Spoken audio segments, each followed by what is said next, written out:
നമ്മൾ ഉണ്ടാക്കുന്നത് മാഞ്ഞാലി ബിരിയാണിയാണ്.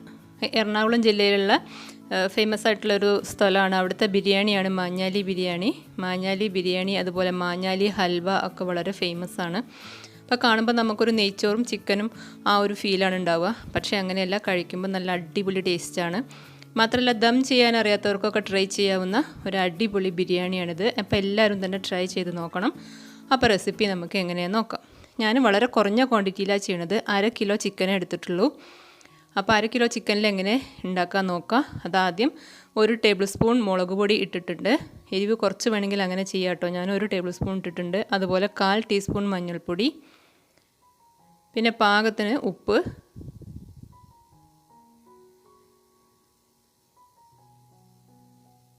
പിന്നെ 1 ടേബിൾ സ്പൂൺ തൈരും കൂടി ഒഴിച്ചു കൊടുത്തിട്ടുണ്ട്. തൈരിന് പകരം ലെമൺ ജ്യൂസ് ആയാലും മതി. എന്നിട്ട് നമ്മളിത് കൈവച്ചിട്ട് തന്നെ നന്നായിട്ട് ഇതിലേക്കൊന്ന് പുരട്ടി കൊടുക്കുക. ഈ മസാലയൊക്കെ ഇത് നമ്മളിങ്ങനെ മസാല പുരട്ടിയിട്ട് ഒരു അരമണിക്കൂർ നേരമെങ്കിലും ഇങ്ങനെ വെക്കണം. അതിനുശേഷം നമ്മൾ അടുപ്പത്ത് പാത്രം വെച്ചിട്ടുണ്ട്. അതിലേക്ക് ഒരു 2 ടേബിൾ സ്പൂൺ ഓയിൽ ഒഴിച്ച് കൊടുക്കുകയാണ്. ഞാൻ സൺഫ്ലവർ ഓയിലാണ് എടുത്തിട്ടുള്ളത്. അത് നന്നായിട്ട് ചൂടായി വരുമ്പോൾ നമ്മൾ നേരത്തെ അരമണിക്കൂർ മുമ്പേ മാരിനേറ്റ് ചെയ്ത് വെച്ചിട്ടുള്ള ചിക്കൻ അതിലേക്ക് ഇട്ട് കൊടുക്കുകയാണ്. ഹൈ ഫ്ലെയിമിൽ തന്നെ നിൽക്കണം. എന്നിട്ട് ഹൈ ഫ്ലെയിമിൽ ഇട്ടിട്ട് തന്നെ ഇത് നന്നായിട്ടൊന്ന് ഇളക്കിയെടുക്കുക. എല്ലായിടത്തും ചൂടൊന്ന് എത്തത്തക്ക രീതിയിൽ നന്നായിട്ട് തിരിച്ചും മറിച്ചൊക്കെ ഇട്ടിട്ട് ഒന്ന് വേവിച്ചെടുക്കണം. നല്ല ഫ്ലെയിമിൽ തന്നെ വേണം കൊടുക്കാൻ, കരിഞ്ഞു പോകുന്നില്ല. തിരിച്ചും മറിച്ചൊക്കെ ഇളക്കി ഒന്ന് ഇട്ട് കൊടുക്കുക. അതിലേക്ക് നമ്മൾ 1/2 കപ്പ് വെള്ളം ഒഴിച്ചു കൊടുത്തിട്ടുണ്ട്. നമ്മൾ ആ മസാല പുരട്ടിയ പാത്രത്തിൽ തന്നെ കുറച്ച് വെള്ളം ഒഴിച്ചിട്ട് അതങ്ങ് ഒഴിച്ചു കൊടുത്താൽ മതി. ഇനി ഈ വെള്ളത്തിൽ കിടന്നിട്ട് ഈ ചിക്കൻ ഒന്ന് വേവണം. ഒരു 5 മിനിറ്റ് സമയം ഹൈ ഫ്ലെയിമിൽ തന്നെ ഇട്ടിട്ട് അടച്ച് വെച്ചാൽ മതി. ഇപ്പോൾ ഇത് ചിക്കനൊക്കെ ഇങ്ങനെ നന്നായിട്ട് വേവായിക്കൊണ്ടിരിക്കുകയാണ്. ഈ വെള്ളത്തിൽ കിടന്ന് തന്നെ വേവണം. നമ്മൾ ആദ്യം തന്നെ എണ്ണയിലിട്ടിട്ടൊന്ന് ഡ്രൈ ആക്കി എടുത്തതുകൊണ്ടാണ് ആ ചിക്കൻ ഒരു കളർ ചേഞ്ച് വന്നിട്ടുള്ളത്, കരിഞ്ഞ പോലെ തോന്നുന്നത്. നമ്മൾ അപ്പോൾ വെള്ളം ഒഴിച്ചിട്ടില്ലായിരുന്നല്ലോ. ഇപ്പോൾ ചിക്കൻ ഏകദേശം റെഡി ആയിട്ടുണ്ട്. എല്ലായിടത്തും വേവൊക്കെ എത്തത്തക്ക രീതിയിലൊന്ന് തിരിച്ചും മറിച്ചൊക്കെ ആക്കി കൊടുക്കുകയാണ്. ഇനി നമുക്ക് ഈ ഗ്രേവി ഇതൊന്ന് മാറ്റണം. ഗ്രേവി നമുക്ക് ആവശ്യമുള്ളതാണ്. ചിക്കൻ്റെ സ്റ്റോക്ക് പോലെ ആയല്ലോ. അപ്പം ഈ ഗ്രേവി നമുക്ക് വേണം ഇതിന് മസാല ഉണ്ടാക്കുമ്പോൾ. തൽക്കാലം വേറൊരു പാത്രത്തിലേക്ക് മാറ്റി വെക്കുകയാണ്. അതിനുശേഷം നമ്മൾ കുറച്ച് എണ്ണയും കൂടി ഒഴിച്ചു കൊടുത്തിട്ട് ചിക്കൻ ഒന്ന് ഫ്രൈ പോലെ ആക്കിയെടുക്കണം. കറക്റ്റായിട്ടുള്ള ഫ്രൈ അല്ല, നമ്മൾ അതിൻ്റെ ഗ്രേവിയൊക്കെ മാറ്റി വെച്ചിട്ടുണ്ട്. ഒരു ടേബിൾ സ്പൂണോ അല്ലെങ്കിൽ 1.5 ടേബിൾ സ്പൂണോ എണ്ണയൊക്കെ ഒഴിച്ചിട്ട് തിരിച്ചും മറിച്ചിട്ടിട്ട് ഇതുപോലെ ഒന്ന് ഫ്രൈ ആക്കി എടുക്കുക. അല്ലെങ്കിൽ നമ്മൾ മസാലയിൽ ചിക്കൻ പൊടിഞ്ഞു പോകും, അതുകൊണ്ടാണ്. എന്നിട്ട് ഓയിൽ കുറവുണ്ട് തോന്നിക്കഴിഞ്ഞാൽ മാത്രം കുറച്ച് ഓയിലും കൂടി ഒഴിച്ചു കൊടുക്കുക. ഞാൻ വളരെ കുറച്ച് ഓയിലേ ഒഴിച്ചിരുന്നുള്ളൂ. ആ എണ്ണ ചൂടാകുമ്പോൾ അതിലേക്ക് കറിവേപ്പില ഇട്ട് കൊടുക്കുക. എന്നിട്ട് ഒരു 2 വലിയ സവാള, ഞാൻ 1/2 കിലോ ചിക്കനിലേക്ക് 2 വലിയ സവാള തീരെ തിന്നായിട്ട് സ്ലൈസ് ചെയ്തത് ഇട്ട് കൊടുക്കുന്നുണ്ട്. ചിക്കൻ കൂടുതലുണ്ടെങ്കിൽ അതിനനുസരിച്ച് സവാള കൂട്ടി കൊടുക്കണം. അതിലേക്ക് പാകത്തിന് ഉപ്പിട്ട് കൊടുക്കുക. ഉപ്പ് നമ്മൾ ചിക്കൻ ഫ്രൈ ചെയ്തപ്പോൾ നമ്മൾ നേരത്തെ ചിക്കൻ പ്രിപ്പയർ ചെയ്തപ്പോൾ അതിൽ ഉപ്പിട്ടിട്ടുണ്ട്.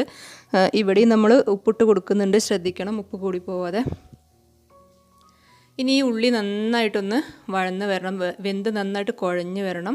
ഇപ്പോൾ ഇതാ തീരെ കുഴഞ്ഞ് അലിഞ്ഞ് വന്നിട്ടുണ്ട്. അതിലേക്ക് നമ്മൾ 2 തക്കാളി സ്ലൈസ് ചെയ്ത് ഇട്ട് കൊടുക്കുന്നുണ്ട്. ഒരു തിക്കായിട്ടുള്ള ഗ്രേവി ആയിട്ട് വരും അവസാനം. അപ്പോൾ തക്കാളി നന്നായിട്ടൊന്ന് ഉടച്ചു കൊടുക്കുക. തക്കാളി ഇട്ടതിന് ശേഷം നന്നായിട്ട് ഇളക്കിയിട്ട് അടച്ച് വെച്ചൊരു 4-5 മിനിറ്റ് വെക്കുമ്പോൾ നന്നായിട്ട് ഉടഞ്ഞു വരും. ഇല്ലെങ്കിൽ നമ്മൾ തവി വെച്ചിട്ടൊന്ന് ഉടയ്ക്കുക. ഇപ്പോൾ 1.5 ടീസ്പൂൺ ഇഞ്ചി വെളുത്തുള്ളി പേസ്റ്റാണ് ഇട്ട് കൊടുത്തത്. നമ്മൾ പച്ചമുളക് പേസ്റ്റിൽ ചേർത്തിട്ടില്ല, പകരം പച്ചമുളക് വട്ടത്തിൽ അരിഞ്ഞാണ് ഇട്ട് കൊടുക്കുന്നത്. അപ്പോൾ ഇഞ്ചി വെളുത്തുള്ളി പേസ്റ്റ് ആക്കിയിട്ടും പച്ചമുളക് വട്ടത്തിൽ അരിഞ്ഞിട്ടും ഇട്ട് കൊടുത്തു. കാരണം അത് അത്യാവശ്യം എരിവുള്ളതാണ്, അതുകൊണ്ടാണ് പച്ചമുളക് ചതച്ചിട്ട് ഇടാത്തത്.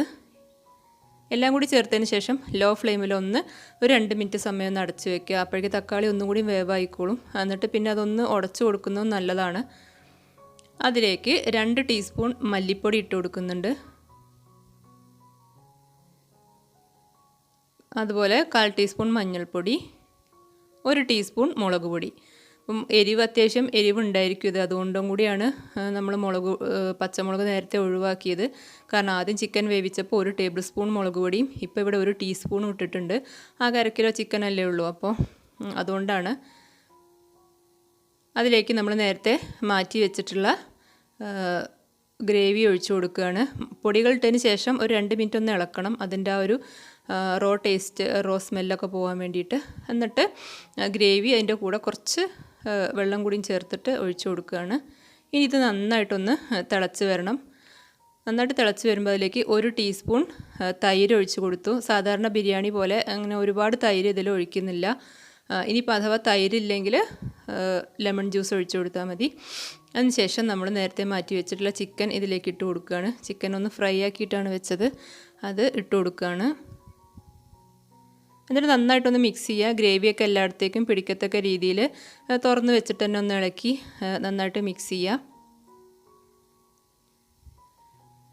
നമുക്കൊരു തിക്ക് ഗ്രേവി ആയിട്ടാണ് വേണ്ടത്, അറിയാലോ, ബിരിയാണിയുടെ മസാല പോലെയാണ് വേണ്ടത്. അപ്പോൾ ഈ വെള്ളത്തിൽ കിടന്ന് ഇതൊന്ന് കുറുകി വരണം, മസാലയൊക്കെ എല്ലായിടത്തും പിടിക്കണം. ഏറ്റവും അവസാനം 1 ടീസ്പൂൺ ഗരം മസാല ഇട്ട് കൊടുക്കുന്നുണ്ട്.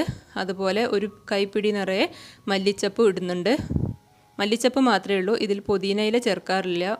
മഞ്ഞാലി ബിരിയാണിയിൽ പുതിനയില ചേർക്കാറില്ല, അതുകൊണ്ട് മല്ലിച്ചപ്പ് മാത്രമാണ്. ഗരം മസാലയും മല്ലിച്ചപ്പുമാണ് ഏറ്റവും അവസാനം ചേർത്ത് കൊടുത്തത്. ഗരം മസാല നമ്മൾ വീട്ടിൽ തന്നെ ഉണ്ടാക്കിയതാണ്, വാങ്ങിക്കാനും കിട്ടും, ഏതായാലും കുഴപ്പമില്ല.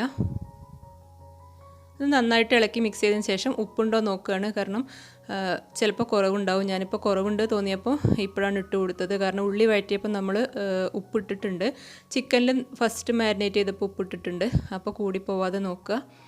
ഇപ്പോൾ ഇതാ ഓൾമോസ്റ്റ് റെഡി ആയിട്ടുണ്ട്. ഏറ്റവും അവസാനം നമ്മൾ ഇതിലേക്ക് 1 ടീസ്പൂൺ നെയ്യ് ഒഴിച്ച് കൊടുക്കുന്നുണ്ട്. ആ ബിരിയാണിയുടെ ഒരു പക്ക ടേസ്റ്റ് വരാൻ നല്ലതാണ്.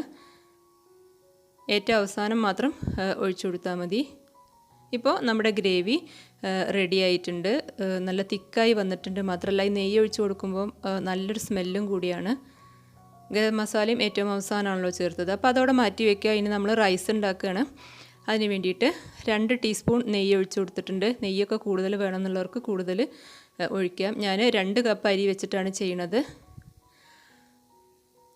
അതിലേക്ക് ഒരു സവാള, ഒരു ചെറിയ സവാളയാണ് ഞാൻ എടുത്തിട്ടുള്ളത്. ഒരു സവാള അരിഞ്ഞതിട്ടിട്ട് നമുക്ക് ഗോൾഡൻ കളറാക്കിയിട്ട് ഫ്രൈ ചെയ്തെടുക്കണം.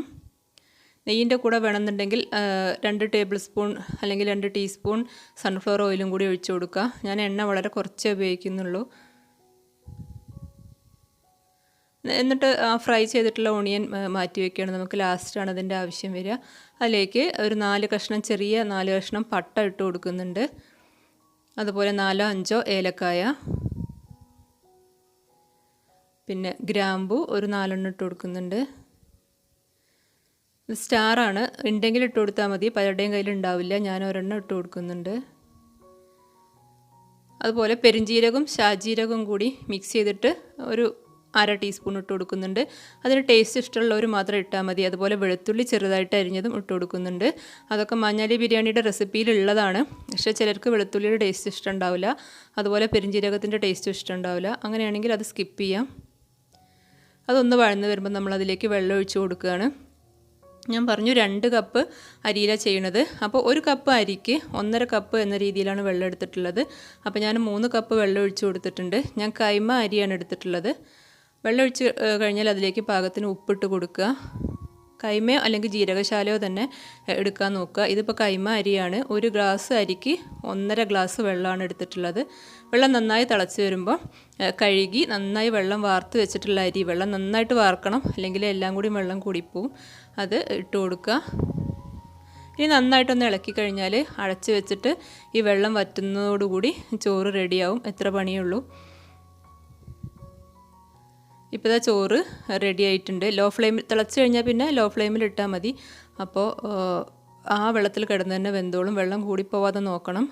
കൈമ ആയാലും ജീരകശാല ആയാലും 1 കപ്പ് അരിക്ക് 1.5 കപ്പ് വെള്ളം തന്നെ ധാരാളം മതിയാവും. നന്നായി അടച്ച് വെച്ച് വേവിക്കുന്നതുകൊണ്ട് അത് തന്നെ കിടന്ന് വെന്തോളും. എന്നിട്ട് നമ്മൾ നേരത്തെ മാറ്റി വെച്ചിട്ടുള്ള ഫ്രൈഡ് ഓണിയൻ കുറച്ച് അതിലേക്ക് ഇട്ട് കൊടുക്കുകയാണ്. ഇത്രയേ ഉള്ളൂ. ഇപ്പം നമ്മുടെ റൈസും റെഡിയായി, അതുപോലെ നമ്മുടെ മസാലയും റെഡി ആയിട്ടുണ്ട്. ഇനി ഇതൊന്ന് സെർവ് ചെയ്യാണ്. സെർവ് ചെയ്യേണ്ടത് എങ്ങനെയാണെന്ന് കാണിക്കാം. നമ്മുടെ കല്യാണ വീട്ടിലൊക്കെ ചെയ്യണ പോലെ ഒരു ബൗൾ എടുക്കുക, കുഴിയുള്ളത്. അതിലേക്ക് നമ്മുടെ ഫ്രൈഡ് ഓണിയൻ ഇട്ട് കൊടുക്കുക. പിന്നെ മല്ലിച്ചപ്പ് കുറച്ചിട്ട് കൊടുക്കുക. ഈ റൈസിൽ നമുക്ക് ക്യാരറ്റൊക്കെ വേണമെങ്കിൽ ഇട്ട് കൊടുക്കാം. ക്യാരറ്റ് അതുപോലെ ഗ്രീൻ പീസൊക്കെ ഇട്ട് കൊടുക്കാം. എൻ്റെ അടുത്ത് ഇപ്പോൾ അതൊന്നും ഇല്ല, അതുകൊണ്ട് ഞാൻ ഇട്ട് കൊടുക്കുന്നില്ല. ക്യാരറ്റ് ഇട്ട് കൊടുത്തു കഴിഞ്ഞാൽ കാണാനൊരു ഭംഗിയാണ്, കളറും ഒക്കെ ഉണ്ടാവും. അതുപോലെ ക്യാരറ്റും ഗ്രീൻ പീസും കൂടി ആകുമ്പോൾ നല്ല ടേസ്റ്റാണ്, കാണാനും ഭംഗിയാണ്. പിന്നെ ഞാൻ സെർവ് ചെയ്തിട്ടുണ്ട്. ആ പാത്രം ഒന്ന് കമത്തി വെച്ച് കഴിഞ്ഞാൽ ഓക്കെ ആയി, ഇതുപോലെ ആയി കിട്ടും. എന്നിട്ട് അതിൻ്റെ സൈഡിൽ തന്നെ നമ്മുടെ മസാലയും വെച്ചു. അടിപൊളിയാണ്, ട്രൈ ചെയ്ത് നോക്കുക.